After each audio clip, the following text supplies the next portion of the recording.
Killers ఒక కొత్త వ్యసనంగా మారుతున్నాయా? ఇది మీకు తెలుసా? భారతదేశంలో ప్రతి సంవత్సరం పెయిన్ కిల్లర్ సైడ్ ఎఫెక్ట్స్ వల్ల ఎంతమంది హాస్పిటల్స్లో చేరుతున్నారో తెలిస్తే మీరు షాక్ అవుతారు.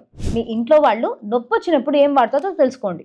యాజ్ అ పెయిన్ ఫిజిషియన్ చాలా మంది దీర్ఘకాలిక నొప్పులతో బాధపడిన పేషెంట్స్ నెలల కొద్ది పెయిన్ కిల్లర్స్ వాడుతూ ఉంటారు. గత వారం లక్ష్మి అనే 45 సంవత్సరాలు ఉన్న మహిళ నా క్లినిక్ వచ్చారు.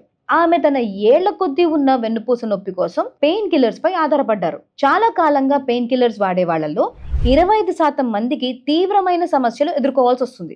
2023 జర్నల్ ఆఫ్ పెయిన్ రీసెర్చ్ ప్రకారం NSAIDs ని దీర్ఘకాలికంగా వాడడం వల్ల కడుపులో పుండ్లు పడి బ్లీడింగ్ అయ్యే ఛాన్సెస్ 4 రెట్లు అండ్ కిడ్నీ ఫెయిల్యూర్ అయ్యే ఛాన్సెస్ 3 రెట్లు పెరిగాయి.